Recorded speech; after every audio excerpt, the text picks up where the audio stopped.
bueno, vamos a terminar algo que estábamos viendo la semana pasada, que solamente lo dejamos introducido y hoy lo vamos a ver con muchísimo más detalle. Eh, que corresponde a los procesos de sinapsis, ¿cierto? Al proceso de comunicación entre las neuronas.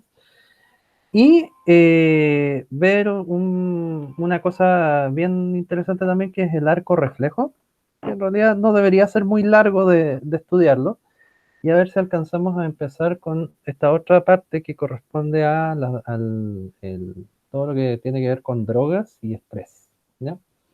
Que es algo más común, por así decirlo, que hay que ver. Ya, entonces, vamos a partir, ¿cierto? Nuestra clasecilla del día de hoy, nuestra humilde clase del día de hoy, viendo, ¿cierto? Lo que estábamos observando la clase pasada, y se los muestro inmediatamente porque todavía no lo comparto. ¿Dónde está? Está acá. Esto, no. Ah, ¿dónde estás? Aquí sí que sí. Ve, y ahora no me la quiere mostrar. Deme un minuto. Que de repente esta cosa se vuelve loca y no me muestra lo que tiene que mostrar. Esta es. Mientras tanto le damos tiempo a los chiquillos para que se vayan conectando. Y nosotros estábamos acá. Ya. Ahora debería verse. Oh, ¿por qué no me dejas? A ver. Ahí sí. Ya. Debería verse, ¿no? En estos momentos. ¿Se ve, no? Sí. ¿Está bueno? Sí, ahí se está empezando a presentar. Se está viendo ya. Y lo Sí, otro que te voy a pedir también, Alejandro, el caso de al chat atento, porque no veo. No sé sí, qué, no hay si problema. alguien me dice algo, me quiere decir Sí, algo, por porque favor hay que un par de chicos que tienen problemas con el micrófono, así que cualquier cosa yo te transmito ahí lo que escriban. porfa, para poderlo ver. Ok. Ya, entonces, ¿qué es lo que habíamos dicho la clase pasada y hasta dónde habíamos llegado, ¿cierto? Con respecto al concepto. Eh, Habíamos visto el concepto de sinapsis. ¿Qué es una sinapsis? Una sinapsis es la forma en la cual dos neuronas o más, ya aquí yo te muestro dos simplemente, pero pueden ser de más, se comunican. ¿Ya? Así como nosotros nos comunicamos hablando, ¿cierto? Y hablando español, ya las neuronas no cachan el español, entonces se comunican a través de la sinapsis. ¿Ya? Y esta sinapsis es la manera en la cual una neurona le puede decir a la otra algo, le puede transmitir una información una neurona a la otra. Bueno, la información que se transmite en las neuronas a través de la sinapsis es lo que se llama el potencial de acción o el impulso nervioso, que es lo que habíamos hablado la semana pasada, que era este cambio, ¿cierto?, en la polaridad de la membrana, este cambio en la corriente, ¿cierto?, que se propagaba a través del axón. Acuérdense que esta estructura se llama axón, ¿cierto? Se propagaba a través de esto y nosotros podíamos pasarle, por así decirlo, este impulso nervioso a esta otra neurona para que siguiera, ¿verdad?, con esta información, con este potencial de acción en dirección, ¿cierto?, a otra neurona acá, y así, ¿cierto?, eh, el camino, ¿cierto?, se siga continuando entre una y otra neurona. Esta es la manera en la cual las neuronas se comunican o conversan entre sí, ¿ya?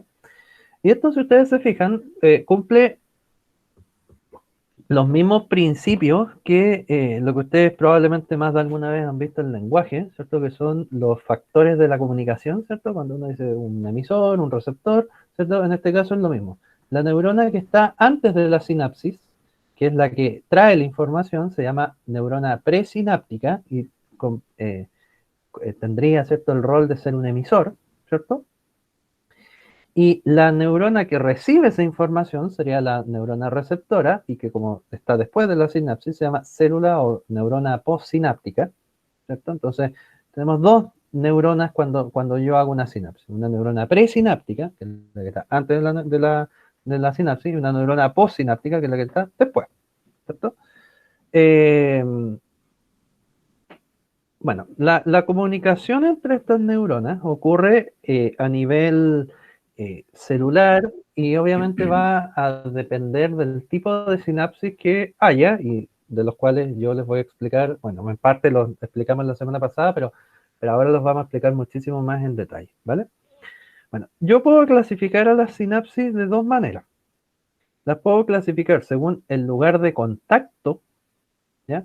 El lugar de contacto, o sea, dónde se están tocando las dos neuronas, o la forma en la cual se están tocando esas dos neuronas, o cómo se están comunicando. Entonces, yo puedo clasificarlo de dos maneras, según el lugar de contacto o según la forma, ¿ya?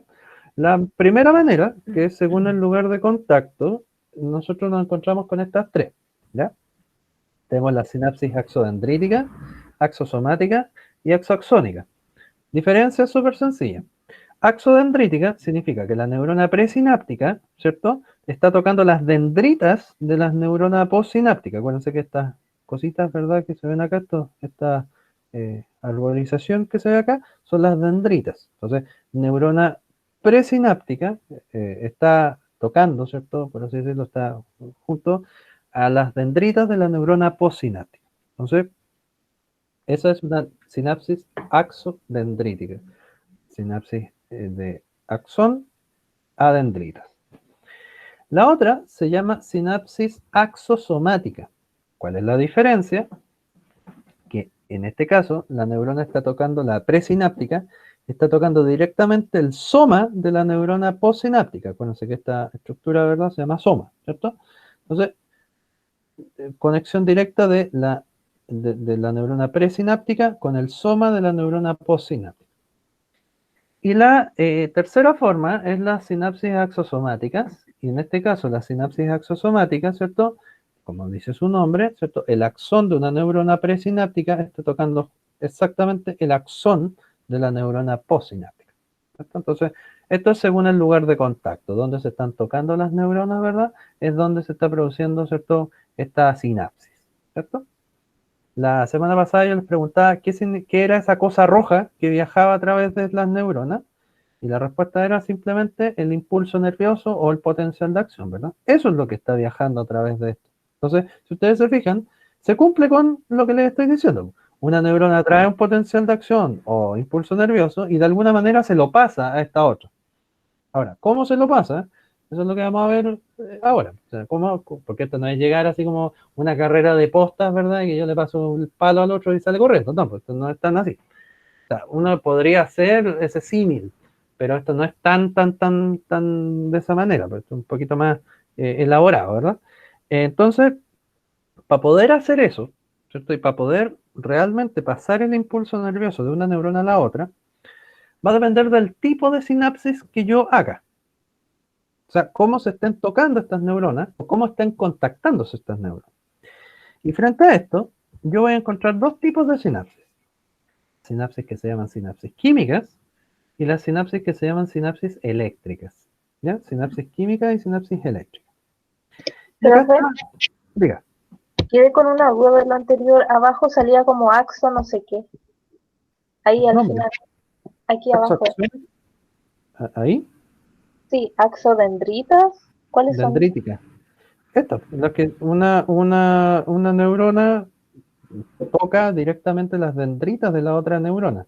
O sea, la neurona presináptica está tocando directamente las dendritas de la neurona postsináptica. Eso es axodendrítica. Axosomática significa que la neurona presináptica está tocando directamente el soma de la neurona postsináptica. Y axoaxónica es cuando la neurona presináptica está tocando directamente el axón de la neurona postsináptica. Esas son, y por eso se llaman así: axodendrítica, axosomática y axoaxónica. Esa es la diferencia de los nombres y por qué se llaman así. ¿Ya? Esa es la gracia. Es más que nada por el lugar de contacto. Por eso esta clasificación como tal se llama según el lugar de contacto, ¿cierto? Porque es donde se están tocando las dos neuronas, es como se llama, ¿cierto?, el proceso, ¿cierto?, como tal, o el nombre que tiene. Bien, entonces, luego de la aclaración, ¿cierto? Podemos entrar ahora en detalles a poder cachar un poco más, ¿cierto? Cómo se comunican las neuronas. Y como ustedes se dan cuenta, se pueden observar que las neuronas, ¿cierto? Tienen dos maneras de comunicarse. De manera química, que es lo que está a la izquierda, y de manera eléctrica, que es lo que está a la derecha, ¿cierto? Entonces, ¿cómo se comunican las neuronas? Bueno, va a depender obviamente de este proceso, ¿cierto? Y ahora vamos a entender las características de cada una de estas sinapsis, ¿ya? Para que las podamos entender. Vamos a partir por la sinapsis eléctrica, ya que es un poquito más sencilla, entre comillas, de entender. La sinapsis eléctrica, que es la que está acá, ¿cierto? Si ustedes se dan cuenta, esta, la que está aquí arriba, es la neurona presináptica. Y la neurona que está aquí abajo es la neurona postsináptica. Pre, post. Bueno, la neurona presináptica, esta, ¿cierto? Trae un impulso nervioso, ¿cierto? Trae un potencial de acción o un impulso nervioso.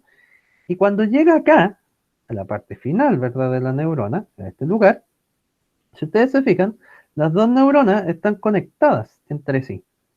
¿Se fijan que hay unos canales entre medio? Bueno, esos canales, ¿cierto? Se llaman gap junctions, ¿sí? Los canales gap junctions, ¿sí? Que son estas proteínas que conectan ambas neuronas, la neurona presináptica y la neurona postsináptica, conectadas a través de estos canales, ¿verdad? De los canales del tipo gap junctions. ¿Qué es lo interesante de esto? Que como están conectadas, como hay una conexión directa entre las dos neuronas, el potencial de acción que viene viajando a través de la membrana, ¿verdad?, de la neurona presináptica, puede pasar rápidamente a la otra neurona a través de los gap junctions, o estos canales, ¿cierto?, de conexión. Si ustedes se acuerdan, cuando nosotros hablamos acerca de los movimientos, ¿cierto?, de iones de sodio, de potasio, ¿cierto?, cuando se generaba el potencial de acción, ¿cierto? Nosotros decíamos que para poder generar el potencial de acción, nosotros teníamos que entrar sodio a la célula, ¿cierto? Porque de esa manera alcanzábamos el umbral, y se alcanzaba el umbral, ¿cierto? Se abrían los canales dependientes de voltaje de sodio y el sodio entraba a la célula. Y eso hacía que la corriente interna de la célula aumentara y se pusiera positiva, ¿cierto? Después, cuando llegábamos al máximo, se cerraban esos canales y se abrían los canales de potasio salía y hacía que la neurona, ¿cierto?, se volviera más negativa. Bueno, en este caso, lo que se está moviendo aquí, de un lado para otro, son justamente esos iones, sodio y potasio, ¿ya? Si la neurona se está despolarizando, acuérdense que ese era el nombre que recibía el proceso como tal de, de generación, ¿verdad?, del potencial de acción, la despolarización, que era simplemente la entrada de sodio. Eso quiere decir que el sodio está ingresando acá, ingresa. Aquí no se ven los canales, pero esto está lleno de canales de sodio, ¿sí? Y hasta que llega acá, y como el sodio está tan alto, está presente, ¿cierto?, está despolarizada, esta neurona está tan alta en este lugar, a través de estos canales, a través de estos gap junctions, el sodio logra pasar hacia acá, hacia la otra neurona. Bien, ¿usted cómo está? ¿Se fija? Entonces, de esa manera, ¿cierto?, nosotros podemos hacer que una neurona despolarice rápidamente a la otra, porque hay una conexión directa entre ambas, ¿sí? Entonces, vuelvo a insistir, cuando nosotros tenemos la despolarización de una neurona y esa neurona está conectada a través de gap junctions o de una sinapsis eléctrica con respecto a la otra, ¿cierto? La despolarización entre ambos es muy grande, ¿ya? La despolarización es muy grande, es masiva y es rápida, es prácticamente instantánea, entre que se pasa de uno a pasar al otro. ¿Se fijan? Entonces, prácticamente se despolariza esta célula y prácticamente al mismo tiempo se despolariza la otra. ¿Por qué? Porque están conectadas directamente a través de los gap junctions. ¿Ya? Entonces, esa es como la gran idea, ¿verdad? De las sinapsis eléctricas. ¿Sí? Sinapsis eléctrica, y eso es lo que yo creo que les quede en la cabeza. Sinapsis eléctrica es una sinapsis que tenemos conexión directa entre las neuronas. Hay canales que se llaman gap junctions, que, valga la redundancia, conectan directamente una neurona con la otra. Y como las conectan directamente, ¿cierto? Una neurona con la otra, hacen que la despolarización de la neurona presináptica y la postsináptica sean prácticamente al unísono, sean prácticamente inmediatas, una con la otra. ¿No? O sea, se polariza una y al tiro inmediatamente se despolariza la otra. ¿Ya? Esa es la idea de una sinapsis eléctrica. Por tanto, son muchísimo más rápidas. Son absolutamente rápidas. Y por otro lado, tenemos estas, que son las sinapsis químicas. Las sinapsis químicas, evolutivamente hablando, son la evolución de estas. O sea, estas son más antiguas. Las eléctricas, evolutivamente hablando, son mucho más antiguas que las sinapsis eléctricas, que las sinapsis químicas. Estas son mucho más elaboradas y mucho más nuevas. ¿Ya? Entonces, ¿qué es lo que pasa? Que en las sinapsis eléctricas, o sea, químicas, perdón, acá yo necesito de algo que no tiene la sinapsis eléctrica, que son estas cosas que ustedes ven acá, que se llaman neurotransmisores. ¿Ya? Estas cosas que ustedes ven ahí, que se llaman neurotransmisores. ¿Qué es lo que vamos a entender ahora? Y esto es súper importante que ustedes lo sepan. Fíjense. La primera gran característica de una sinapsis química es que las neuronas presinápticas y las neuronas postsinápticas no están conectadas. De hecho, hay un espacio entre ellas. ¿Se fijan? No hay una conexión directa entre ellas. Ese espacio que está aquí, que estoy marcando con el láser, se llama espacio sináptico. Ese es el nombre que recibe este lugar, el espacio sináptico. Ya. ¿Qué es lo importante de una sinapsis química y qué es lo que ustedes tienen que saber y tienen que aprender? Cuando la neurona presináptica se despolariza, ¿cierto? Y viene el potencial de acción viajando a través de la membrana, cuando el potencial de acción llega hasta el final, llega hasta acá, llega hasta el final de la neurona, va a estimular la apertura de canales de calcio dependientes de voltaje. O sea, cuando el potencial de acción llega hasta acá, va a estimular la apertura de estos canales de calcio, pero estos canales de calcio se abren por voltaje. O sea, el voltaje que viene aquí, ¿cierto? Del potencial de acción como tal, acuérdense que genera un voltaje, ¿cierto? De más 30, más 40 milivolts. Bueno, ese voltaje va a abrir a estos canales, a los canales de calcio dependientes de voltaje. ¿Qué va a pasar cuando estos canales de calcio se abran? El calcio que está afuera va a entrar a la célula. ¿Ya? Va a entrar masivamente acá a la célula. ¿Qué va a pasar cuando el calcio entra a la célula? Cuando este calcio que estaba afuera en mayor cantidad entre a la célula, lo que va a hacer ese calcio es que va a estimular, ¿cierto? Lo que va a hacer ese calcio es que va a estimular, ¿cierto? Va a estimular a que estas vesículas que ustedes ven acá, estas vesículas, que se llaman vesículas sinápticas, ¿sí? Estas vesículas, que en su interior, si ustedes se fijan, tienen los neurotransmisores, se muevan. Fíjense, se muevan. Entonces, el calcio que entra por estos canales estimula que estas vesículas que están cargadas de neurotransmisores se muevan. ¿Y hacia dónde se muevan? Se muevan hacia acá, hacia la membrana de la neurona, se fusionen con ella, fíjense, se fusionen con ella, y esa fusión estimula la liberación de esos neurotransmisores. Entonces, calcio ingresa, ese calcio que ingresa estimula el movimiento de estas vesículas sinápticas que en su interior tienen a los neurotransmisores, y ese movimiento de las vesículas sinápticas hace que estas vesículas se fusionen con la membrana, ¿verdad?, de la neurona presináptica, y liberen su carga de neurotransmisores al espacio sináptico. Entonces liberen esos neurotransmisores, los liberen acá, al espacio sináptico. ¿Qué es lo interesante de esto? ¿Y qué es lo importante que uno tiene que saber con respecto a esto?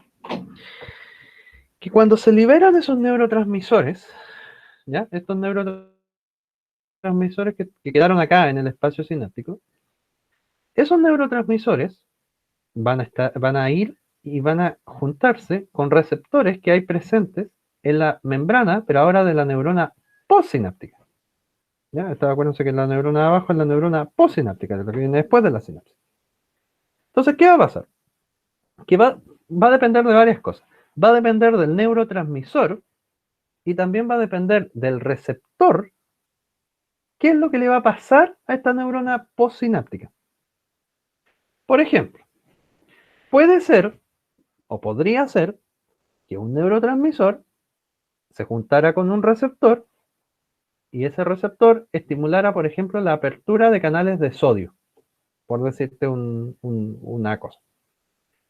¿Qué pasa? Que si ese neurotransmisor se junta con ese receptor que estimula la apertura de canales de sodio, el sodio va a entrar. ¿Y qué pasa? Si el sodio entra, ustedes saben que las neuronas, cuando les entra sodio, las neuronas se despolarizan. Entonces, ¿qué va a pasar? Que esta neurona va a volver a generar un potencial de acción. Por ejemplo, puede pasar que un neurotransmisor, en vez de unirse a un receptor que abra canales de sodio, por ejemplo, podría unirse a un receptor que abra canales de cloro. El cloro es negativo, ¿cierto? Cl-, ¿cierto? Tiene carga negativa.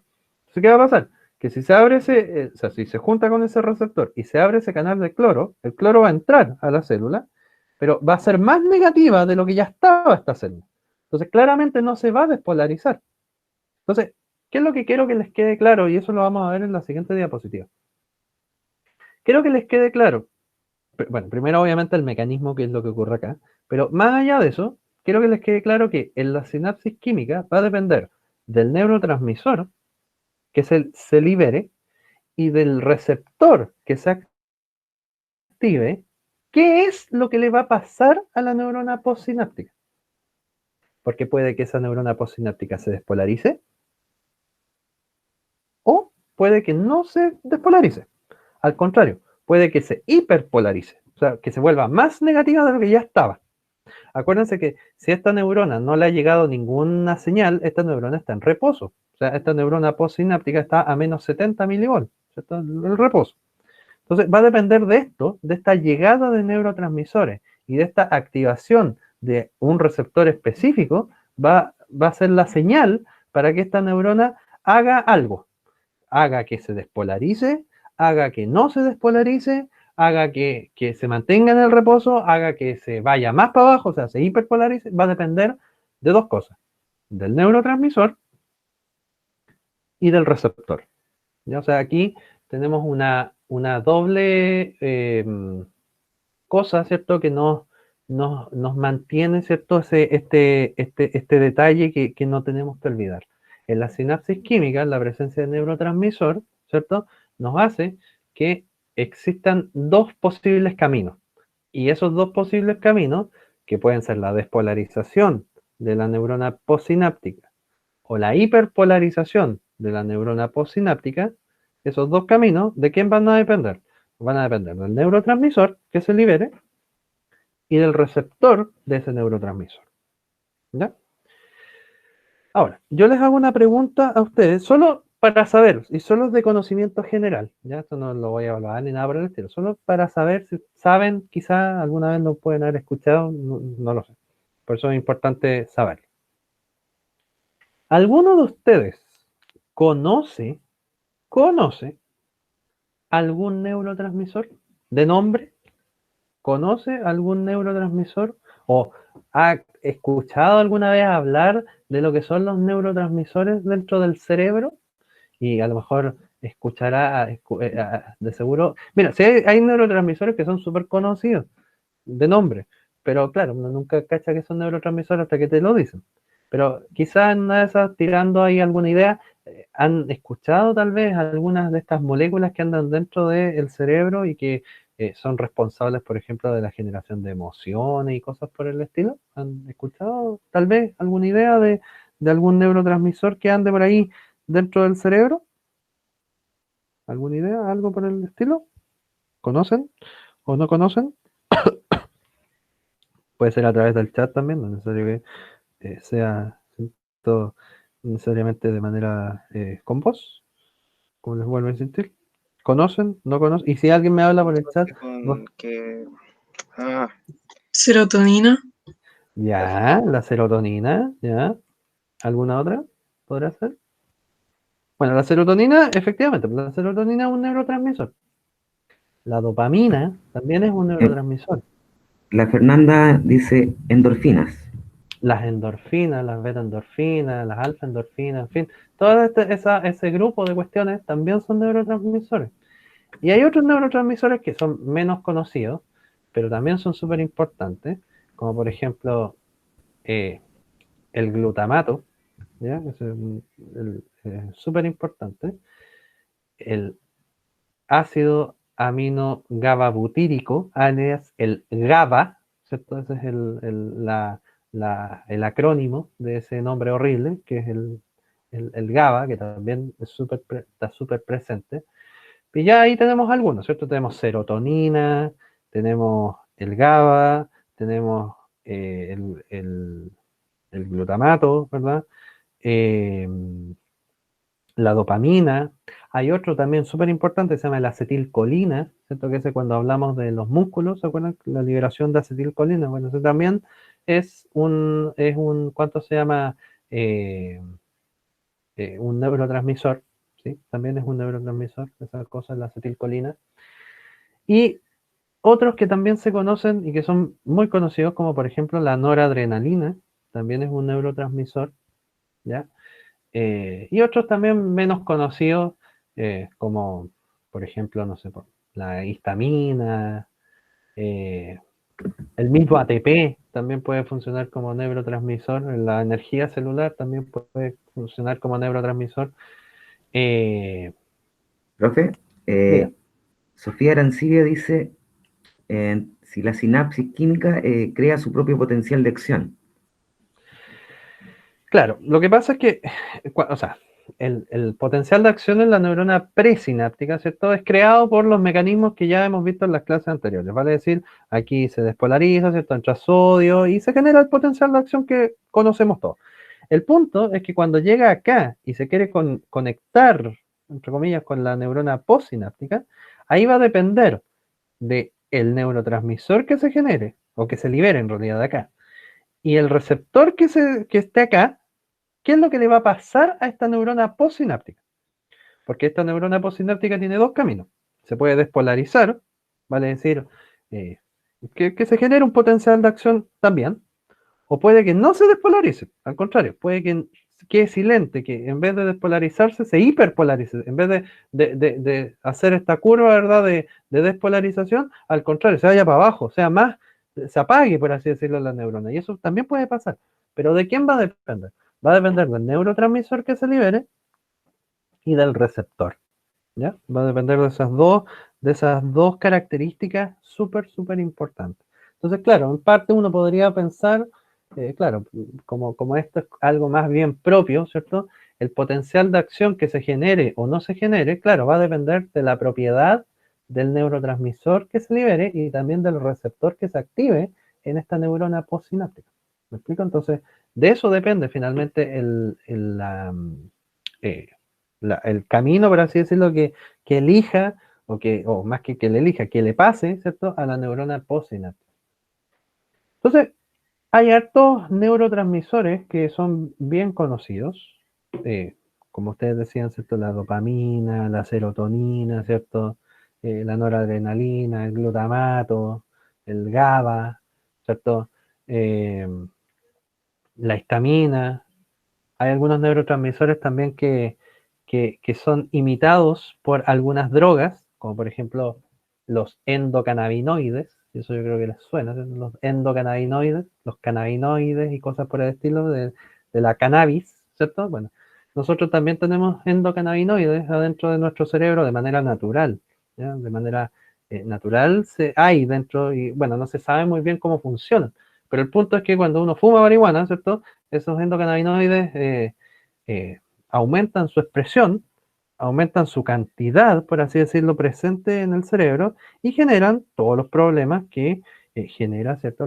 O que les pasa, ¿cierto? A las personas que fuman marihuana y por eso les ocurre, ¿cierto? Todas las manifestaciones de por qué, ¿cierto? De alucinación y cosas por el estilo, ¿cierto? Que ocurren cuando una persona está volada, ¿cierto? Con marihuana. Bueno, eso lo discutiremos más adelante cuando hablemos de las drogas, pero es importante que sepan más o menos esa idea. ¿Qué es lo que me interesa también? Que de todos los neurotransmisores que hemos nombrado, ¿sí? Como la serotonina, ¿cierto? Dopamina, acetilcolina, glutamato, GABA, en fin, ¿ya? A mí me interesa que ustedes se aprendan dos muy importantes, que son el glutamato y el GABA, ¿ya? Glutamato y GABA. ¿Por qué son muy importantes? Porque son los más masivos dentro del cerebro. No quiere decir que no haya dopamina, que no haya, pero en porcentaje de cuántas sinapsis son glutamatérgicas versus cuántas son dopaminérgicas versus cuántas son serotoninérgicas, claramente las que tienen glutamato como neurotransmisor son muchísimas más. ¿Ya? Son muchísimas más. ¿Qué es lo importante de esto? Que en general, el glutamato es así como el gran neurotransmisor excitador del cerebro. Vale decir que si en esta neurona se le libera glutamato, este glutamato, supongamos que estos puntitos son glutamato, este glutamato cuando llega a la neurona postsináptica, lo que va a hacer es que va a hacer que esta neurona postsináptica se despolarice. O sea, abra canales de sodio, ¿cierto? La neurona se despolarice y continúe, ¿cierto? Con el potencial de acción.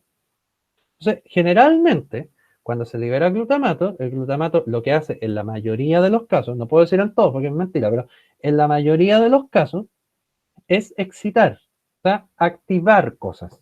En este caso, si estos puntitos rojos fueran glutamato, el glutamato cuando llegase aquí a los receptores de cuánto se llama de la neurona postsináptica, estos receptores de la neurona postsináptica, lo más probable es que se abrirían, entraría sodio, y ese sodio, ¿cierto?, terminaría despolarizando también a la neurona postsináptica. A diferencia del GABA, ¿ya? G-A-B larga, ¿ya? GABA. El GABA es todo lo contrario al glutamato. El GABA es el gran neurotransmisor inhibidor del cerebro. Entonces, si estos puntitos rojos fueran GABA, la neurona liberaría GABA, ese GABA llegaría aquí a los receptores de GABA, y en vez de abrirse canales de sodio, se abrirían, por ejemplo, canales de cloro. Entonces, cloro, como es negativo, entra, y como es negativo, hace que la neurona sea más negativa todavía, y no se despolariza. Al contrario, se hiperpolariza. ¿Ya? Entonces, ahí tienen dos ejemplos contrarios, entre comillas, el glutamato, que es el gran neurotransmisor excitador del cerebro, y el GABA, que es el gran, ¿cuánto se llama? Neurotransmisor inhibidor del cerebro. Por ejemplo, ¿por qué no puedo decir lo mismo de la acetilcolina o de la dopamina? Porque depende, en esos casos, en algunos casos excitan y en algunos casos inhiben. Pero ahí ya no depende del neurotransmisor como tal, sino que depende del receptor. Entonces no lo quiero complicar, pero les pongo un ejemplo, solo un ejemplo, ¿ya? Para que lo entiendan. Por ejemplo, la noradrenalina que se libera en el cerebro, claro, uno dice la noradrenalina, claro, me excita, ¿cierto? Y todo grande, ¿cierto? Y todo rápido, ya, sí, pero va a depender del receptor al que se acopla. Por ejemplo, si se acopla a receptores alfa-adrenérgicos, pasa eso, se excitan las neuronas y pasa, entre comillas, lo mismo que pasa con el glutamato. ¿Ya? Estas neuronas se despolarizan, todo normal. Pero si, por ejemplo, la noradrenalina se acopla a receptores beta-adrenérgicos, y específicamente beta-2, que es un subtipo de receptor beta-adrenérgico, la neurona, por más noradrenalina que sea, la neurona igual se hiperpolariza. ¿Me explico? Entonces, va a depender de la naturaleza del neurotransmisor, pero también va a depender de la naturaleza del receptor, ¿ya? Entonces, eso ya sería entrar en demasiado detalle y en realidad no es que no me interese, pero sí para los objetivos de este curso en realidad no tiene mucho sentido. Entonces, eh, esa es la razón, ¿cierto? De que no podemos llegar y generalizar, ¿verdad?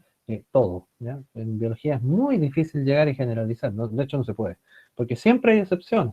Entonces, por eso, ¿cierto? Hay que hablar de manera casi particular de cada uno de los neurotransmisores, ¿ya? Por eso yo también decía, el glutamato es el gran neurotransmisor excitador del cerebro, porque en la mayoría de los casos hace eso, pero hay una excepción, hay un receptor del glutamato que por más que sea glutamato, abre canales de cloro y la neurona se hiperpolariza. ¿Me explico? Entonces va a depender del receptor, ¿cierto? De la naturaleza como tal del neurotransmisor, ¿ya? Otra cosa importante es que, con eso lo único que quiero que ustedes sepan son nombres y características.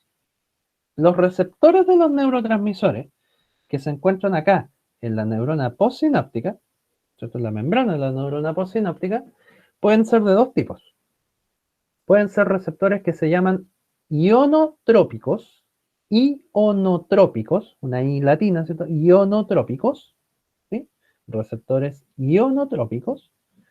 O el otro nombre que tienen es receptores metabotrópicos, ¿ya? Ionotrópicos o metabotrópicos, ¿ya? Cualquiera de los dos, y de hecho, no es que en las neuronas hayan solo ionotrópicos o solo metabotrópicos, en las neuronas hay de los dos, ¿ya? Eh, aquí esto es una representación súper vaga de lo que es la realidad, pero aquí, ¿cierto? Existen millones de receptores y de los cuales hay ionotrópicos y metabotrópicos, ¿ya? ¿Cuál es la diferencia entre un receptor ionotrópico con la diferencia con un receptor metabotrópico? La diferencia es la siguiente. El receptor ionotrópico, ¿ya? En sí es un canal. ¿A qué me refiero con eso? Que cuando el neurotransmisor llega al receptor, ese receptor en sí es un canal. O sea, el neurotransmisor llega y este receptor se activa, y como se activa, y como es un canal, este canal se abre. Se abre y el sodio, el cloro, lo que sea, pasa. O sea, un receptor ionotrópico, por definición, es un canal. Un canal de sodio, un canal de cloro, un canal de potasio, un canal de calcio, un canal. Eso es un receptor ionotrópico. Un receptor que es una proteína que cuando llega al neurotransmisor, ¿cierto? Se abre y deja pasar alguna cosa, ¿cierto? Algún ion a través de él. O sea, receptor ionotrópico es un canal, una proteína canal. En cambio, los receptores metabotrópicos son un poco más complejos, porque los receptores metabotrópicos no son un canal. Lo que son un receptor como tal, una proteína, ¿cierto? Que está ahí captando la señal, que en este caso es la señal del neurotransmisor, pero un receptor metabotrópico está acoplado a algo que nosotros ya vimos hace muchísimo tiempo atrás, que cuando hablamos de las hormonas, hace ya harto rato atrás, dudo que se acuerden, pero lo que sí necesito que sepan es que los receptores metabotrópicos, ¿sí? Son receptores acoplados a una proteína que se llama la proteína G. ¿Ya? Entonces, los receptores metabotrópicos no son un canal, sino que son receptores que están acoplados a una proteína G. Y va a depender de qué proteína G en la que estén acopladas, ¿ya? Porque hay tipos de proteína G, ¿qué es lo que va a terminar pasando? O sea, ¿qué es lo que va a pasar hacia abajo? Me refiero a la cascada de señales que se va a generar hasta que finalmente pase algo. Por ejemplo, no sé, pueden haber 1.000.000 de cascadas de señales para abajo y va a depender de qué es lo que ocurra en esa cascada de señales, qué es lo que se va a terminar pasando. Por ejemplo, a lo mejor esa cascada de señales, por ejemplo, podría abrir canales de sodio o podría cerrar canales de sodio. Podría, no sé, estimular la apertura de canales de potasio y el potasio salir y la neurona ponerse negativa. Podría estimular la apertura de canales de cloro, en fin. Entonces, ¿qué es lo que quiero que les quede claro? Que los receptores metabotrópicos son receptores acoplados a una proteína G. Y va a depender de la proteína G, del tipo de proteína G que sea, ¿cierto? ¿Qué es lo que le va a pasar finalmente a esta neurona postsináptica?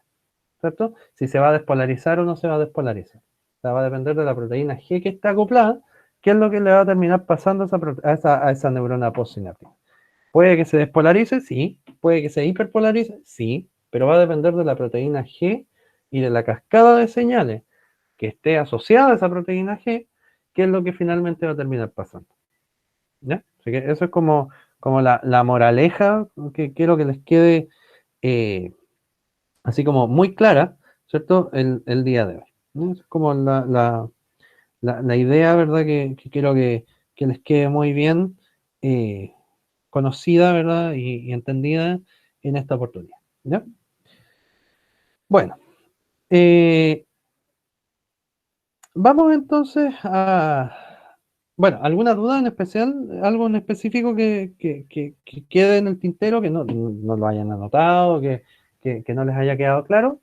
Dejo abierta la posibilidad de preguntar. ¿Alguna duda? Profe, Diga.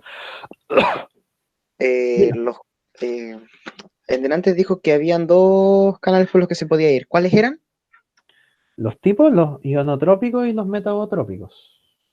¿Eso? ¿O Eh, los creo que no. receptores? ¿O de sodio y de cloro? No sé, es que depende. No, Porque eso no era. Más atrás, más atrás. canales... ¿Cómo fue la pregunta? No Que en entendí. delante es cuando dijo que los neurotransmisores pasaban, se Ujú. podían ir por dos, por dos partes. Esa no la escuché. Ah, sí, eso entonces. Más que canales, se podían unir a receptores, y esos receptores podían ser de dos tipos. Los receptores que se llaman ionotrópicos y los receptores que se llaman metabotrópicos. ¿Y cuál es la diferencia entre ionotrópico y metabotrópico? Aparte de que se escriben distintos, es que los receptores ionotrópicos son en sí un canal. O sea, es una proteína, ¿cierto? Una proteína que está cerrada, pero cuando, o sea, ¿cómo lo puedo hacer? Cuando supongamos que esta uñeta, me gusta tocar guitarras, entonces yo tengo uñetas, supongamos que esta uñeta es el neurotransmisor y mis manos, estos son el canal. Entonces, cuando esta uñeta llega al canal, que sería el neurotransmisor, el canal o el receptor se activa y el canal se abre. Y permite el paso de sustancias a través de él, ya sea sodio, potasio, en fin. Eso es un canal o un receptor ionotrópico, ¿ya? Que es un canal en sí. Y un receptor metabotrópico es más complejo. ¿Por qué? Porque la vida sería mucho más sencilla si todo fuera ionotrópico, pero la verdad de las cosas lamentablemente no es así. ¿Qué pasa? Que los canales metabotrópicos, o los receptores metabotrópicos, los receptores en sí, supongamos que este es el receptor, está acoplado a una proteína que se llama la proteína G. Entonces, ¿qué pasa? Que cuando llega el neurotransmisor, este receptor se activa y activa a esta proteína que está adentro, que se llama la proteína G, y va a depender de qué proteína G sea la que está aquí, la cascada de señales, ¿cierto? La cascada, como dice ahí, la cascada enzimática, que se va a terminar pasando dentro de esta neurona.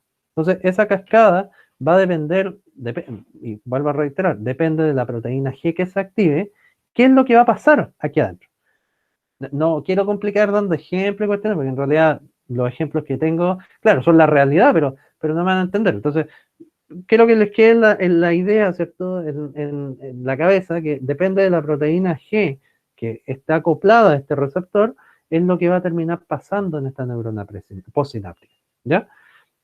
Ejemplo, no sé, esta cascada de señales puede terminar, no sé, abriendo canales de sodio. Y si abre canales de sodio, claro, esta neurona se va a despolarizar. Pero también podría, por ejemplo, generar apertura de canales de cloro. Y si entra cloro, el cloro es negativo, la neurona se va a poner más negativa y se va a hiperpolarizar. Puede provocar, por ejemplo, la apertura de canales de potasio. El potasio es positivo. Si se va el potasio, acuérdense que el potasio sale. Si el potasio sale, la neurona adentro le estoy quitando cargas positivas. O sea, si le estoy quitando cargas positivas, cada vez se va poniendo más negativa. O sea, también se puede hiperpolarizar. Puedo abrir canales de calcio, y el calcio también es positivo. Si el calcio entra, la neurona también se despolariza. Entonces, depende de muchos factores y depende finalmente de esta cascada enzimática, qué es lo que finalmente va a terminar pasando en esta neurona postsináptica, en el caso de los receptores metabotrópicos. En el caso de los ionotrópicos es fácil. Depende del canal que se abra, lo que le pasa. Y rápido. Pero en el caso de los receptores metabotrópicos es más lento, porque depende de toda la cascada de señales hasta ver finalmente, eso es lo que finalmente pasa. ¿No? Claro, ustedes saben, a mí me gusta esto, yo estudio esto y trabajo en esto hace harto tiempo. Entonces, claramente, claro, uno ya entiende, ¿cierto?, cómo funciona y depende del canal y el receptor y todo, y un montón de cuestiones. Pero claro, cuando uno está recién, ¿cierto?, aprendiendo y metiéndose en este mundo, que es súper complejo, claro, es evidente que a uno le cuesta y claro, por mí yo profundizaría un montón de cuestiones, pero en realidad, ¿cierto? No siento que sea una necesidad ni algo por el estilo, porque en realidad, primero estamos trabajando con el resumen del resumen del gobierno, y segundo, estamos contra el tiempo y un montón de cosas por el estilo, así que por eso estoy dando así como las ideas generales de toda esta temática, ¿ya? Bien, entonces, ¿qué es lo que tenemos que saber ahora y tenemos que conocer súper bien, muy bien, ¿cierto? Para poder estudiar lo que sigue. Tenemos que saber que existen dos tipos de sinapsis, la sinapsis excitadora y la sinapsis inhibitoria. ¿Y cuál es la diferencia? La diferencia es simplemente el canal que se abra, ¿ya? Fíjense, una sinapsis excitadora va a depender, por ejemplo, de un neurotransmisor estimulante o excitador. Ejemplo de neurotransmisor estimulante o excitador, el glutamato, ¿cierto? Si estas cositas verdes, ¿cierto?, son glutamato, ese glutamato se va a liberar, se va a unir a sus canales, a sus receptores, ¿verdad? Y en este caso, por ejemplo, son receptores ionotrópicos, porque son canales. Entonces, ¿qué va a pasar? Que cuando el glutamato, ¿cierto?, se una a los receptores, va a abrir estos canales, el sodio va a entrar a esta neurona postsináptica, fíjense, neurona postsináptica, el sodio va a entrar, y la neurona postsináptica se va a despolarizar. ¿Cierto? Eso es lo que pasa, por ejemplo, cuando hay liberación de glutamato, en algunos casos también liberación de acetilcolina, en algunos casos también liberación de noradrenalina, en algunos casos también liberación de serotonina, ¿cierto? Cada vez que hay un neurotransmisor excitador, esto es lo que pasa, ¿cierto? Se va a liberar ese neurotransmisor, se va a unir a su receptor específico, y obviamente va a depender si ese receptor es ionotrópico o metabotrópico, pero en este caso son ionotrópicos, ¿verdad? Fíjense, se une, abre el canal, en este caso entra sodio, el sodio ingresa, si a la célula le ingresa mayor cantidad de sodio, ¿qué es lo que pasa? Que esta neurona se pone más positiva, se despolariza y genera un nuevo potencial de acción. Entonces, como dice ahí, se abren los canales de sodio, despolariza la siguiente neurona. Eso es lo que ocurre en una sinapsis excitadora normal, ¿cierto? La excitación, ¿cierto?, de una neurona y de la otra, ¿cierto? De la excitación de la neurona presináptica y la excitación, por tanto, de la neurona que le continúa, de la neurona postsináptica. Eso es lo que ocurre en una sinapsis excitadora normal. Y como ya les vuelvo a insistir, un buen ejemplo del neurotransmisor excitador, el glutamato, ¿cierto? No es el único, por supuesto que no, existen muchísimos más, como la acetilcolina en algunos casos, la dopamina, ¿cierto?, en algunos casos, no sé, la serotonina en algunos casos. Depende del neurotransmisor como tal, pero así como buen ejemplo, que prácticamente en todos los casos excita, glutamato. Ahora, lo contrario, ¿qué pasa en una sinapsis inhibidora? Lo que se libera es un neurotransmisor inhibitorio. Ejemplo de un buen neurotransmisor inhibitorio, el GABA, ¿cierto? El ácido amino GABA butírico, ¿cierto? El GABA, G-A-B larga A, GABA, ¿ya? ¿Qué va a hacer el GABA? El GABA cuando se libera, también va a hacer lo mismo, se libera el espacio el espacio sináptico, y ese GABA se va a unir a su receptor, que en este caso es un receptor ionotrópico porque son canales, pero estos canales, a diferencia del caso anterior, son canales de cloro, ¿te fijas? Y el cloro tiene carga negativa. Entonces, ¿qué va a pasar? Que el cloro va a entrar a la célula postsináptica, ¿cierto? A la neurona postsináptica, el cloro va a entrar y va a poner más negativa todavía a la neurona. Porque si ya era negativa y ahora le estoy agregando cargas negativas, evidentemente esta neurona se va a poner muchísimo más negativa. Entonces, ¿qué va a pasar? Que como se abren canales de cloro, en algunos casos también se abren canales de potasio, y el potasio sale de la célula. Acuérdense, por diferencias de concentración, el potasio siempre sale. Entonces, si el potasio sale, le estoy quitando cargas positivas a la célula. Entonces, si le estoy quitando cargas positivas a la célula, la neurona poco a poco se vuelve más negativa. Si le estoy quitando cosas positivas, la neurona poco a poco se va volviendo más negativa. Entonces puede pasar esto o esto, pero el resultado es el mismo. ¿Cuál es el resultado? Que la neurona se hiperpolariza. ¿Qué significa que se hiperpolarice? Que se pone más negativa de lo que ya era. Entonces, por así decirlo, esta neurona hiperpolarizada no genera un potencial de acción. No, pues, si está hiperpolarizada, ¿cómo va a generar un potencial de acción? No puede, sino que se queda callada, se silencia esta neurona. A diferencia de acá, en el caso de la sinapsis excitadora, como despolarizo a la célula, si la despolarizo, quiere decir que estoy generando un potencial de acción. Entonces, sinapsis excitadoras generan potenciales de acción. Sinapsis inhibidoras no generan potenciales de acción. Esa es una diferencia súper importante y súper fundamental entre una neurona, o sea, entre una sinapsis excitadora y una sinapsis inhibidora. Que las sinapsis excitadoras generan potenciales de acción y las sinapsis inhibidoras no las generan. ¿Ya? No, al contrario, silencian a las neuronas. ¿Ya? Les dicen que se queden calladas y que basta, no generan más. ¿Ya? Bien. Muy bien. Ok. ¿Se entiende la idea? ¿Alguna duda en especial con respecto a esto de las sinapsis excitadoras e inhibidoras? ¿Se entiende? ¿Sí? Ok. Muy bien.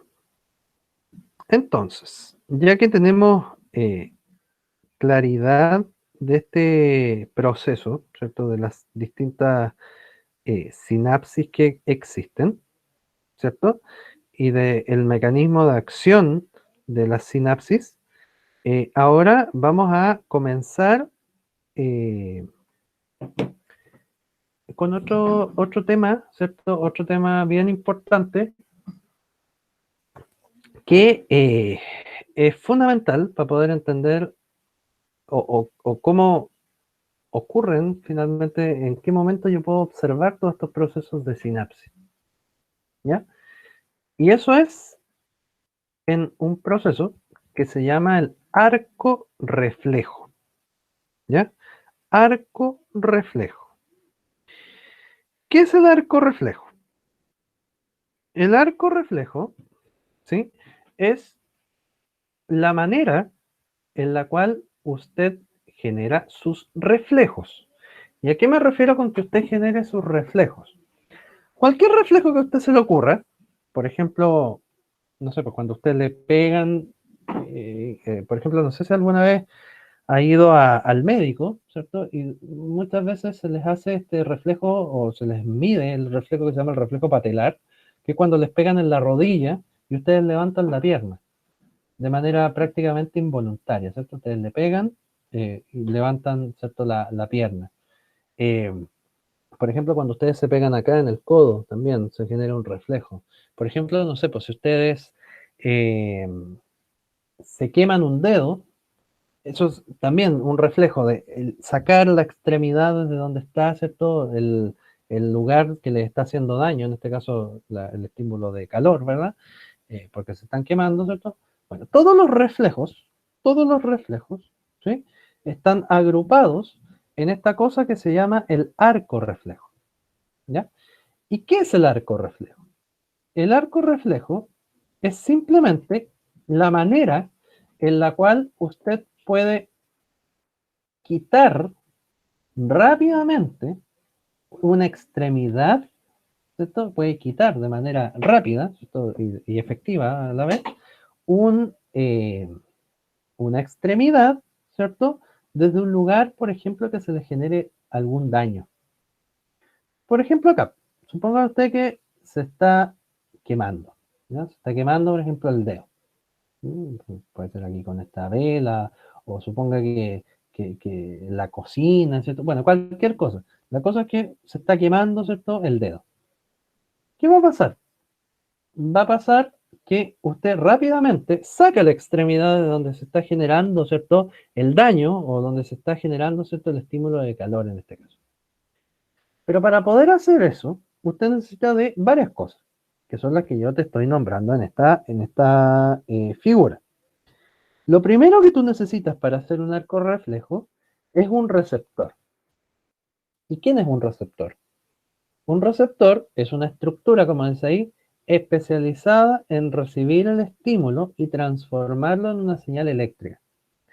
Nosotros, en nuestro cuerpo completo, estamos llenos de receptores, llenos, ¿ya? Por todos lados. Hay receptores que están captando las distintas cosas que hay en el ambiente.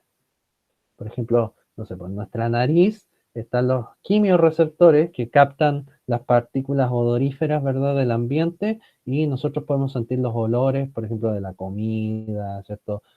Por eso de repente, no sé, pues uno va caminando por la calle, ¿cierto? Y huele algo y de repente se le vienen recuerdos, ¿cierto? Por ejemplo, no sé, oh, ese era el perfume que usaba, ¿cierto? Mi polola de hace muchos años atrás, ¿cierto? Bueno, todos esos procesos, el punto es el siguiente, que nosotros por todo nuestro cuerpo tenemos receptores y de distintas cosas. Y hay receptores, por ejemplo, que están ubicados también en todo nuestro cuerpo, que captan estímulos, por ejemplo, de dolor, por ejemplo, de temperatura, por ejemplo, de presión. ¿Por qué, por ejemplo, no sé, pues si usted se pilla el dedo en una puerta, le duele? Bueno, porque ahí hay algún receptor que se está activando con presión, por ejemplo, de la presión que usted está ejerciendo, ¿cierto? Cuando está pillando el dedo en la puerta, y eso estimula, ¿cierto?, una vía hacia el sistema nervioso central que genera, ¿cierto?, un estímulo de dolor. Por ejemplo, acá, en este ejemplo que usted está observando acá en pantalla. Vea que aquí tiene, ¿cierto?, una vela, y esa vela, ¿verdad?, está generando obviamente el fuego, y usted, suponga, pajarón, ¿cierto?, acerca el dedo y se quema. Supongamos que esa es la gracia de este ejemplo. ¿Qué va a pasar? Que resulta que cuando usted se queme le va a doler, ¿cierto? Entonces, como le va a doler, lo que va a pasar, o el estímulo, o la respuesta lógica que debería pasar, es que usted saque rápidamente la extremidad desde el lugar donde se le está generando ese estímulo de dolor. Ese es el estímulo que todos generamos, o la gran mayoría de las personas debería generar cuando por ABC motivo, ¿cierto?, les ocurre algún problema, se queman, ¿cierto?, les duele, se pinchan, en fin. Un receptor de nuestro cuerpo, como dice ahí, es la estructura especializada en recibir el estímulo, en este caso, por ejemplo, el estímulo de calor, y transformarlo en una señal eléctrica. Y eso es súper importante. ¿Por qué? Porque el sistema nervioso no recibe calor, no recibe sonido, no recibe olor, no. El sistema nervioso lo que recibe es corriente. Entonces, si el sistema nervioso lo que recibe es corriente, entonces a mí no me sirve que ese calor de la llama de la vela llegue a mi cerebro, porque el cerebro no lo entiende. ¿Qué entiende el cerebro? El cerebro entiende corriente, ese es su lenguaje. Es como que yo ahora me pusiera a hablar inglés. No entendería nada. ¿Se fijan? O les costaría mucho más. ¿Por qué? Porque ustedes lo que entienden es español, ¿cierto? Y eso es lo que entienden. ¿Se fijan? En el caso del sistema nervioso es algo parecido, ¿cierto? No, el cerebro no entiende otra cosa que no sea la corriente. Entonces, yo puedo recibir miles de mensajes desde el mundo, pero para que esos mensajes realmente lleguen a mi cerebro, tienen que llegar en forma de estímulos eléctricos. Vale decir, de potenciales de acción. Vale decir que las neuronas se tienen que despolarizar. Bueno, entonces tenemos nuestro receptor, ¿cierto?, que hace esta conversión entre el estímulo mecánico como tal y pasarlo a un estímulo eléctrico. Luego tenemos una neurona que lleva esa información eléctrica, ¿cierto?, que fue elaborada como tal por el receptor, y la lleva y se llama neurona sensitiva, ¿verdad? O neurona aferente, que es lo mismo. Sensitiva o aferente es exactamente lo mismo. Que lleva esa información en forma de potencial de acción, de corriente, ¿verdad? De estímulo nervioso, lo lleva hacia el centro elaborador de una respuesta. Esa es una neurona sensitiva. La neurona, ¿verdad? Que lleva la información en forma, ¿verdad? De un potencial de acción, ¿cierto? En dirección al centro elaborador de una respuesta. Y aquí viene lo interesante de un arco reflejo. Y esto es yo creo que es lo más interesante de todo esto. Que los reflejos, el centro elaborador de la respuesta no es el cerebro, como uno podría pensar. El centro elaborador de la respuesta es la médula espinal. Vale decir lo que usted tiene en la espalda. Entonces, eso es el centro elaborador de sus respuestas reflejas. Por eso, las respuestas reflejas son rápidas. ¿Por qué? Porque la información no llega al cerebro, sino que llega hasta más abajo, llega hasta la médula espinal. Y ahí se genera la respuesta. Entonces, por eso el reflejo es rápido. Porque si por ese motivo la información tuviera que llegar hasta el cerebro, en el cerebro generarse, ¿cierto? La información, ¿cierto? La respuesta, y de ahí bajar y volver al brazo, es un cuento muy largo. Entonces, para evitar ese cuento muy largo, lo que hace un arco reflejo es que la respuesta como tal se genera aquí, en la médula espinal, y no se genera a nivel de cerebro. Y eso es una característica muy importante de los reflejos, que las respuestas se generan a nivel de la médula espinal. Y cuando la respuesta se genera acá, a nivel de la médula espinal, la respuesta ahora es llevada por una neurona motora o neurona eferente, que es la que lleva la respuesta en forma de impulso nervioso desde el centro elaborador hasta una estructura que se llama efector. ¿Y quién es el efector? Perdón. ¿Y quién es el efector? El efector es un músculo. ¿Por qué? Porque los efectores son las estructuras que usted tiene y que le permiten generar una respuesta. Por ejemplo, si usted se está quemando y tiene que sacar la extremidad de ahí, usted tiene que contraer un músculo para poder sacar la extremidad de ahí. Bueno, ¿cómo saco la extremidad de ahí? Tengo que contraer este músculo. ¿Y cómo lo contraigo? Con un estímulo eléctrico. ¿Se fijan? Estímulo eléctrico generado evidentemente por una neurona que llega hasta aquí, ¿cierto? Y genera, ¿cierto? Que este músculo se contraiga y uno pueda, ¿cierto? Sacar rápidamente la mano o la extremidad, ¿cierto? Desde el lugar en donde se está generando, ¿cierto? Esta perturbación, este estímulo de dolor, en fin. ¿Se entiende? Esto es un arco reflejo. Así funcionan los reflejos en general. Todos los reflejos habidos y por haber, ¿cierto? Funcionan de esta manera. Bueno, la gran mayoría, no vamos a decir que todo, pero la gran mayoría funciona de esta manera. Nosotros tenemos un estímulo, ese estímulo es llevado a través de es captado por un receptor y genera un potencial nervioso, un potencial eléctrico, ¿cierto? Que es llevado por una neurona sensitiva hacia un centro elaborador, que en el caso de los reflejos, el centro elaborador es la médula espinal. Luego, desde la médula espinal, se genera la respuesta, como centro elaborador, ¿verdad? Se genera la respuesta, y esa respuesta es devuelta, ¿cierto?, a un efector a través de una neurona motora. Este circuito neuronal que ustedes están viendo es el circuito de los arcos reflejos, y es el circuito que funciona la gran mayoría de los reflejos. ¿Qué tienen en común todos los reflejos? Que todos tienen como centro elaborador la médula espinal. Todos, ¿ya? No hay ninguna excepción. Todos los reflejos, todos, sin excepción, tienen como centro elaborador de la respuesta la médula espinal, ¿ya? Todos, sin excepción. ¿Mm? ¿Se entiende? ¿Alguna duda en especial con respecto a esto de los arcos reflejos? Yo sé que es complejo, pero ¿se entiende? ¿Alguna duda en especial con respecto a los arcos reflejos? ¿Podría repetir la neurona sensitiva, por favor?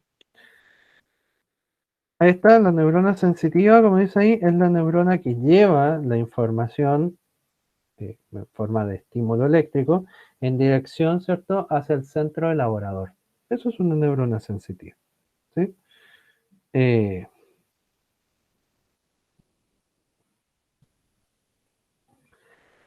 bien, ok. Entonces, ya que tenemos, ¿cierto?, eh, nuestra idea, ¿cierto?, de más o menos cómo funcionan los distintos arcos reflejos, ¿cierto? Como les vuelvo a insistir, la gran mayoría de los arcos reflejos funciona así. No funcionan todos igual, pero la gran mayoría funciona de esta manera, ¿ya? Para que lo tengan ahí como un buen ejemplo, ¿cierto? El de la rodilla, ¿cierto? El del codo, en fin, ¿ya? Existen muchos reflejos. Por ejemplo, no sé, un reflejo que también existe es cuando, por ejemplo, no sé, si ustedes van caminando y yo los empujo, en general la gente no se tiende a caer. ¿Por qué? Porque hay un reflejo que es el reflejo estabilizador, que es cuando, no sé, pues yo los empujo, ¿cierto? Ustedes pierden el equilibrio, pero no logran caerse, sino que logran poner una pierna, ¿cierto? Algo rápidamente para evitar que ustedes se caigan. Eso, por ejemplo. O por ejemplo, no sé, pues, piensen en que van, no sé, en la playa caminando descalzo, van a decir sin zapatos, y no sé, pues van caminando y de repente se entierran algo en el pie. ¿Cuál es el reflejo? El reflejo es levantar el pie. ¿Y por qué no se caen? Quedan con un puro pie sosteniendo el cuerpo. Bueno, eso también es un reflejo de mover, ¿cierto?, todo el centro de gravedad de nuestro cuerpo a una sola extremidad para no caerse. ¿Se fijan? Por eso uno puede saltar en un pie. Se fijan, un montón de cosas, ¿cierto?, por el estilo que hay y que me permiten, ¿cierto?, responder rápidamente frente a un estímulo que me pueda generar daño o que, bueno, cualquier cosa, ¿cierto?, que me permita, ¿cierto?, o que me pueda generar algún problema dentro de la mantención normal, ¿cierto?, de mi cuerpo, ¿ya? Bien, con esto cerramos esta parte del arco reflejo, ¿sí? Esta es como la última diapo con respecto a esto de la sinapsis, el arco reflejo. Vamos a ver lo último que tenemos que ver el día de hoy, que es, bueno, en realidad introducir nada más eh, el tema de, oh, el tema de, ay, ¿cómo se llama esta cosa? De estrés y drogas, ¿ya? Y con eso, ¿cierto? Vamos a terminar por la clase de hoy, ¿ya? Deme un minuto. Eh, voy ¿a cuánto se llama? A dejar de compartir, porque tengo que compartir la otra eh, diapositiva, que se ve mi hermosa cara en este momento. Eh, Ahí está. Ya. Acuérdense, por favor, dudas o cosas por el estilo me hacen saber, simplemente no hay problema. Ya. A ver. Vamos y con esto yo creo que les va, sí, con esto creo que alcancé a leer la pregunta, ¿no? Sí, con esto de estrés y drogas tenemos el fin de sistema nervioso, ¿ya? Y así también tenemos el fin de esta unidad como tal. Y pasaremos a la otra que corresponde a todo lo que es reproducción, ¿ya? Así que también es un tema bien interesante, ¿cierto? Bien, espero que se vea, ¿cierto? Esto de esta diapo se ve, ¿no? ¿Sí? ¿No? Más o menos. Y ahora voy a compartir, o sea, voy a agrandar. Se ve la pantalla, ¿no? ¿Sí? ¿No? Más o menos. ¿Alguien que me diga, por favor? ¿Sí? Vale. Ya, entonces, vamos a partir con este tema que se llama el tema del estrés, ¿sí? Y el tema del estrés es un tema súper trascendental porque vivimos en un mundo de estrés, ¿cierto? Cada vez hay más complicaciones, cada vez aumenta mayor la cantidad de estímulos, estresores que nosotros nos vemos involucrados día a día. Entonces, claro, uno siempre dice, oh, estoy estresado, ¿cierto? Tengo estrés, oh, y que las clases, que el estrés, que muchas cosas. Pero ¿qué es el estrés? ¿Cierto? Partamos de la base de que, bueno, y ya, ok, yo entiendo que pueda estar estresado y todo lo demás, pero bueno, explícame qué es el estrés. Pues, si estás acuñando un término, al mínimo explícame qué es ese término para poder creerte, ¿cierto? Que realmente estás estresado. Bueno, aunque ustedes no lo crean, y esto es bien interesante y es importante, es que el estrés no es lo que ustedes creen que es el estrés que vivimos, ¿cierto? Académico, o los que, bueno, estudiamos, ¿verdad? No, se genera, por ejemplo, cuando uno es sometido a una evaluación, o cuando uno tiene mucha sobrecarga de cosas, ¿verdad? En realidad eso sí, o sea, es estrés, pero no es todo el estrés, ¿ya? Porque el estrés en realidad es un concepto más amplio y ya lo vamos a ir particularizando en cosas más detalladas.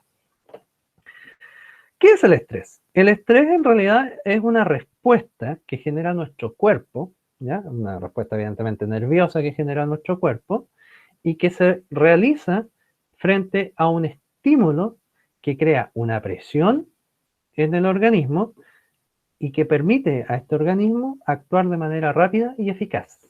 Vale decir, es una respuesta, el estrés finalmente es una respuesta que genera nuestro cuerpo frente a un estímulo que nos genera, que hace que nuestro cuerpo actúe de manera rápida y de manera eficaz. Por ejemplo, podrían generarse, ¿cierto?, algún agente estresor, y también hay fases del estrés que ya vamos a ver. Los agentes estresores yo los puedo clasificar según su naturaleza o según el origen, pero quiero que ustedes, más allá de eso, se queden con lo siguiente. Más allá de esta definición que sale acá y de este bonito mapa conceptual que sale acá, quiero que se queden con lo siguiente. Los estímulos estresores son cualquier estímulo que a ustedes se les genere, ¿cierto? Y que hagan que su cuerpo responda de manera rápida. Les pongo un ejemplo. Supongan ustedes que van, no sé, caminando por la calle, oscuro, ¿cierto? Sin permiso de los carabineros, ¿cierto? Nos sacaron su permiso de los carabineros para andar en zonas de cuarentena. Y supongan que van caminando y detrás de ustedes vienen los carabineros. Claramente, eso a ustedes les va a generar miedo, ¿cierto? Porque es probable que los tomen detenidos, ¿cierto? Es probable que, porque están incumpliendo la ley, ¿cierto? Y eso les puede traer una multa, ¿cierto? Los pueden incluso dejar presos, ¿cierto? En fin. Por ejemplo, piensen, no sé, van en la calle, oscuro, ¿cierto? Y de repente, no sé, aparece un gallo por detrás de ustedes y los apunta con una pistola. Y tratando ¿cuánto se llama? De asaltarlo. O no sé, van caminando, cruzan la calle y no se dan cuenta y viene un auto y los puede atropellar. Ya. Todas esas características, todas esas situaciones que les estoy nombrando, por ejemplo, no sé, otro ejemplo más común, o no tan común, pero que podría pasar para que ustedes me lo entiendan. No sé, pues van por África caminando y de repente viene atrás de ustedes un león y se los viene a comer. Todos esos estímulos que generan miedo, ¿cierto? Que generan esta sensación de miedo, son estímulos estresantes, ¿ya? Por ejemplo, no sé, un típico estímulo estresante es que a ustedes les vaya mal en una prueba, uno les entregue esa prueba, esa nota mala, y tienen que llegar a su casa, ¿cierto? Y les preguntan cómo les fue. O cuando en el colegio, ¿cierto? Hay reunión de apoderados y entregan informes de nota, ¿cierto? Y después llega la mamá, ¿cierto? Y saben que les ha ido mal, y después llega la mamá, ¿cierto? Y saben que les va a retar, ¿cierto? Bueno, todos esos estímulos que generan miedo, ¿sí? Son estímulos estresantes, estímulos estresores. ¿Y por qué? Porque todos esos estímulos que les estoy nombrando, ¿cierto? Son estímulos que generan que nuestro cuerpo reaccione de manera rápida. Si por ejemplo viene un auto, yo iba cruzando la calle y viene un auto y me puede atropellar, la respuesta no es que yo me quede parado ahí así como allá, atropéllame, no. Pues. ¿Cuál va a ser la idea o qué es lo que hace el cuerpo? Es que cuando viene un auto, viene un estímulo, viene algo que me puede agredir, ¿cierto? El cuerpo, con el estrés, se prepara para dos cosas. Se prepara, y esto no lo olviden nunca, se prepara para luchar o escapar. Son los dos caminos que me generan el estrés. La lucha o el escape. La lucha o el escape. O sea, yo me preparo para pelear o para escapar en una fracción de segundo.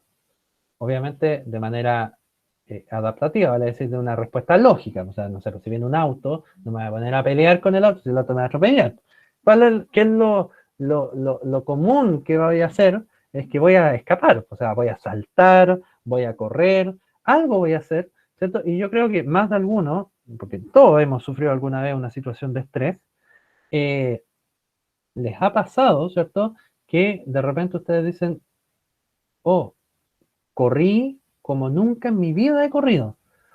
Mira, agarré una fuerza que no sé de dónde, si yo no hago entrenamiento, yo no hago nada, ¿cierto? Y tuve una fuerza para mover esto y que yo no tengo. O sea, ¿de dónde salió esa fuerza? ¿De dónde salió esa velocidad para correr, para responder frente a este estímulo? De esto, del estrés, del luchar o escapar, ¿ya? De la lucha o el escape. Entonces, va a depender, obviamente, del estímulo que venga, ¿cierto? Del estímulo que provenga esta cosa estresante, ¿cierto? Va a depender si hay una lucha o un escape. ¿Cuál es el problema? Entonces, ¿de dónde sale el proceso del estrés que uno sufre, por ejemplo, por estar encerrado por la pandemia o porque les mandan tareas y se estresan, ¿cierto? ¿Y qué es ese estrés? Ese es el estrés malo, porque el estrés como tal hay de dos tipos.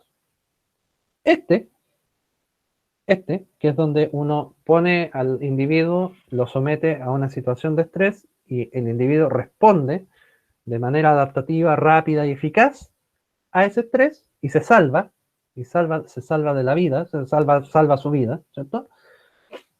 Y el otro estrés es este estrés en donde el organismo es sometido a esto, pero no se logra sobreponer a estas situaciones. Por ejemplo, les pongo un ejemplo. Por ejemplo, si ustedes tuvieran, no sé, pues que leer un montón, que tener una prueba, que tener un trabajo, que aquí, que allá, hay un montón de cuestiones, evidentemente eso los va a sobrecargar.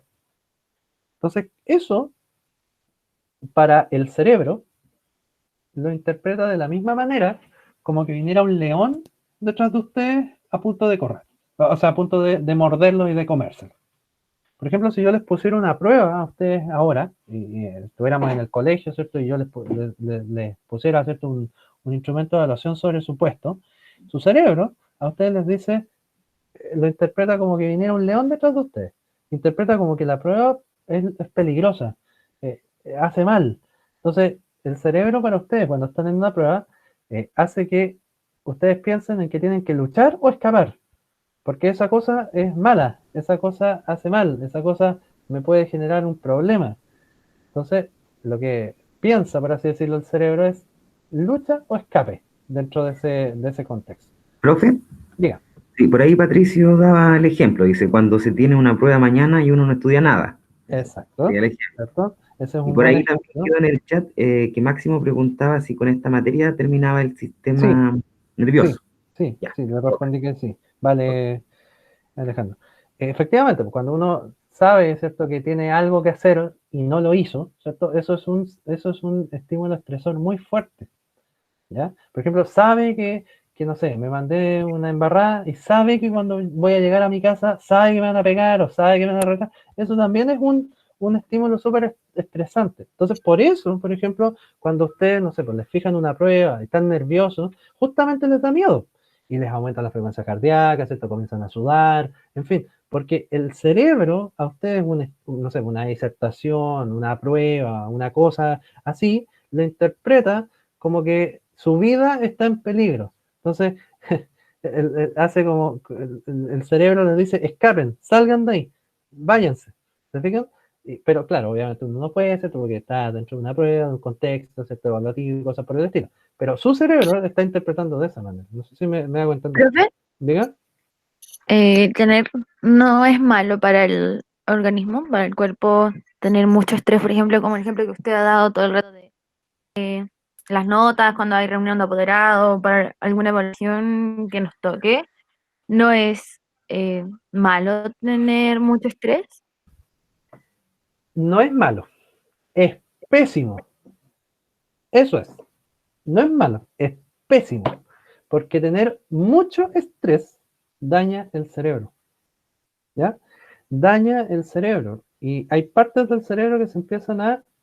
No sé si la palabra es la correcta, pero hay neuronas que se empiezan a morir dentro del cerebro cuando usted tiene muchísimo estrés. Y uno de los principales lugares que se ve afectado cuando usted tiene estrés es un lugar que se llama hipocampo. Y cuando nosotros hablamos del hipocampo, dijimos que el hipocampo era el lugar donde se generaba la memoria. Entonces, por eso cuando la gente tiene estrés, pierde la memoria. O tiende a no recordar las cosas. Porque esas neuronas se pierden, se mueren. Eh, claro, uno puede tratarse de ese estrés y todo lo que pasa, pero ¿qué es lo malo de tener estrés, por ejemplo, como lo que dices tú, ¿cierto? De las notas y cosas por el estilo. Que cuando ese estrés es sostenido en el tiempo y está presente y nunca cambia, y está, y está, y está, y dale, y dale, y dale, 12 años, que es lo que dura, ¿cierto? La escolaridad, al menos aquí en Chile, el tener estrés tan presente dentro de nuestra vida daña el cerebro. ¿Y cuál es el problema? Que eso está a un paso de generar depresión y de generar otras enfermedades más peludas todavía que la depresión, como la esquizofrenia y cosas por el estilo, ¿ya? Enfermedades neuropsiquiátricas.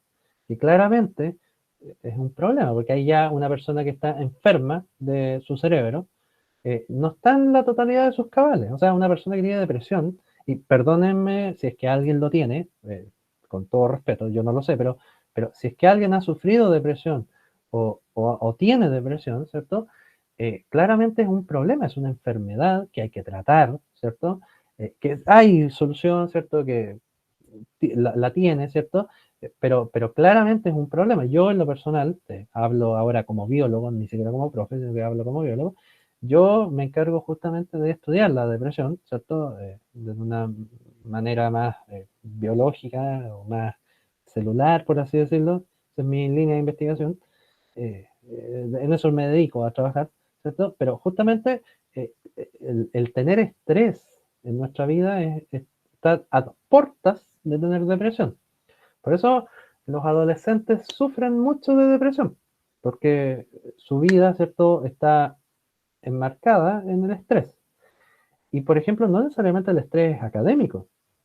Por ejemplo, lo que hoy se pone tan en día y en boga, el bullying, ¿cierto? Eso también es estrés. O sea, si yo sé que llego a mi curso y en mi curso me pegan, en mi curso me tratan de tonto, en mi curso me tratan de guatón, en mi curso me tratan de no sé qué, evidentemente eso es estrés.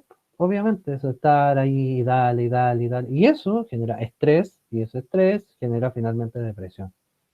Por eso no es bueno hacer bullying, ni hacer tonteras, ni hacer cosas, ¿cierto?, malas con respecto a los compañeros. Porque finalmente lo que desencadena todo eso es esto. Y enfermedades muchísimo más complejas como la depresión. ¿Se fijan? Entonces, claramente es un problema grave. Grave en la sociedad, ¿cierto? Grave en todo sentido. Y que hay que tratar de evitar por ¿El estrés deportivo también puede llevar a eso? Sí, claro, claro. Sí, pues, por ejemplo, no sé, pues si yo, no sé, pues yo soy bueno, ¿cierto? Y quiero ganar, quiero ganar, quiero ganar y no gano, ¿cierto? Porque eso genera frustración y eso de frustración es estrés. ¿Se fijan? No sé, pero yo a lo mejor soy excelente deportista, pero en esa presión por ganar, ¿verdad? De repente puedo cometer errores y cosas por el estilo, y eso también es estrés. ¿Se fijan? Entonces, cualquier cosa Y con esto cerramos. Que me afecte que me ponga esta presión a mi vida, ¿cierto? Es estrés. Entonces, ¿qué es lo que quiero? Y con esto cerramos. Que el estrés, hay dos tipos de estrés. El estrés que a mí me permite hacer esta respuesta de actuar rápidamente, o el estrés que no me permite, ¿cierto?, adaptarme y genero esto, ¿cierto? Esto de estar enfermándome de mi cerebro, ¿cierto? Y generar estos procesos incluso depresivos y todo lo demás. El estrés que yo logro responder de manera normal, rápida y eficaz frente a ese estímulo, por ejemplo, venía un perro detrás mío, me estaban asaltando, venía el auto, logro saltar y logro salvar mi vida, ¿cierto? Finalmente, yo lo logro hacer, ese estrés se llama euestrés, EU-estrés, ¿ya? Que es como el estrés bueno, el estrés que yo logro salir del paso rápidamente. Pero este estrés que nosotros vemos, en el cual yo no logro salir del paso y me ahogo en las cosas que hay, ¿cierto? Y me ponen pruebas y me ponen trabajo y no hay qué hacer con tanta cosa y me estreso, ese estrés que es malo, que es tóxico para el cerebro, se llama distress. Distress, ¿ya? Entonces, hay dos tipos de estrés. El euestrés, que es este estrés bueno donde yo me logro adaptar a las condiciones, y el distress, que es este estrés que todos de alguna manera estamos sometidos, ¿verdad?, a esta cosa, ¿cierto? Sobre todo en el mundo que vivimos el día de hoy, ¿ya? Que es el distress. Obviamente hay que tratar de evitarlo, ¿cierto? Y para eso existen cosas como el yoga, ¿cierto? Y cuestiones que tratan de bajar estos niveles de distress. No voy a decir si sirven o no, porque en realidad yo no soy nadie va a decir si eso sirve o no, pero sí de que pueden ayudar, claro que sí. Algunos, ¿cierto?, toman estos remedios más homeopáticos, ¿cierto? Esta agua de rosa, ¿cierto? Las flores de Bach, y cosas, ¿cierto?, así media extrañas, pero si les sirve, ¿cierto? Y logran disminuir los niveles de distress, genial, porque finalmente el distress es el que daña al cerebro, es tóxico y altas cantidades de distress son la puerta de entrada a las enfermedades neuropsiquiátricas, como la depresión, como la esquizofrenia, ¿cierto? En fin, ¿ya? Así que ojo y mucho ojo con eso para que no lo olviden, ¿sí? La próxima semana seguimos y terminamos con esto. Así que eso, pues, chiquillos, como siempre, ¿cierto? Un gustazo y nos estamos viendo la próxima semana. Que les vaya muy bien. Pórtense, perdón, pórtense bien.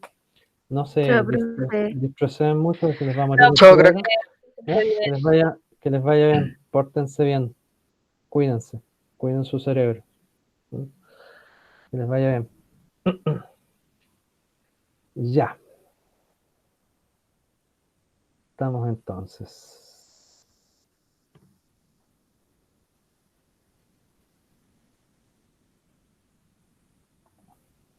Ahí está. Para nomás la grabación, pues, ¿no? Sí, vamos a ver. Yo ni sé cómo se